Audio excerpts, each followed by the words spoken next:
Ilang minuto lang makakarating ka na sa Manila. Napakagaling, di ba? Kaya pasalamat tayo sa gobyerno natin. Meron tayong gobyerno na may malasakit sa bayan natin. May bagong JDI 2 si Paring Chris. Napakalupit niya mga boss. So yung pare, unang-una si Boss Chor na gagamit nitong drone natin dahil nag-request. Sana yung na-request mo pare? Gusto ko sanang kamustahin yung lugar natin sa release pare, kung ano na yung lagay doon. Tsaka yung mga nalubugan pare. Tsaka pare yung kung ano na, sana yung mga natatapos ng PNR. Oo, yung PNR na ginagawa nila doon. So testing natin pare. Tapos yung lipad niya na pare no? Mga ilang kilometer? 1,300 kilometers pare. Ay, tangan lupit pare, 1,000 kilometer. Oo. Ayun na, tara pare. Excited na akong makitang lumilipad yung drone mo na yan. Ayan o, umiikot na yung camera o. Setup. Tsaka 4K na rin siya no pare. Tignan mo naman pare, stabilizer yan pare. Stabilizer nga siya. Kahit anong movement. Ayan pare o, nakikita tayo pare o. Yay!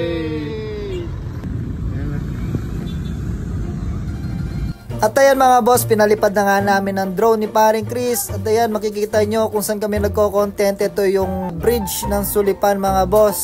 Papakita ko sa inyo kung ano nilagay ng PNR ang ginagawa ng gobyerno natin. Ayan yung PNR na ginagawa nilang bagong train dito sa Pampanga, no? Papuntang Sulipan yan mga boss. Mapapansin nyo dyan, napakahaba na nang nagawa nila mga boss. Dahil ang lupit ng gobyerno natin, no?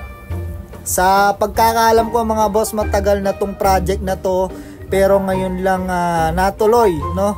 Dahil nga sa gawa ng ating gobyerno, ang ating mahal na presidente mga boss, meron tayong gantong teknolohiya, no? Na tayong lahat makikinabang dito, hindi na ganong ka-hassle sa pagpunta natin sa Manila. Ilang minuto lang makakarating ka na sa Manila. Napakagaling, di ba? Kaya pasalamat tayo sa gobyerno natin. Meron tayong gobyerno na may malasakit sa bayan natin, di ba? Yan, no? Napakaganda na ng pagkakagawa. At ito nga pala yung lumang bridge ng Sulipan. At ito naman yung kadugtong ng Riles dun sa Sulipan, mga boss. Napakabilis nilang gumawa. Parang kailan lang na ginagawa pa lang to, mga boss. At ito, tignan nyo naman. At dito rin yung pwesto ng Sislingan mga boss. At dito rin kami nagko-content sa lugar nila Boss Chris. At eto, may way din dito papuntang Makabebe, Masantol. Pwede rin kayo dumaan dito mga boss. Ayan. At dito ipapakita ko rin sa inyo kung saan yung lugar namin dito sa may Riles ng Sulipan. At eto yung kadugtong ng Sulipan mga boss.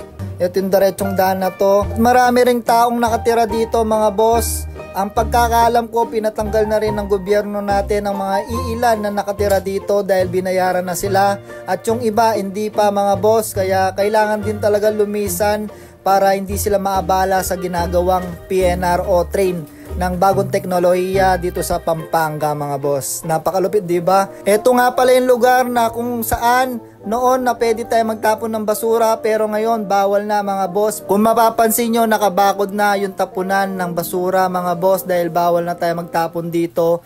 At ayun mga boss, pinakita ko na kung ano yung update dito sa PNR na ginagawa ng gobyerno natin. Syempre lahat tayo makikinabang dito.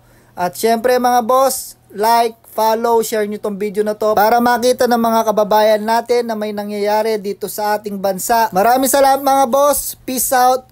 Good vibes. Yeah.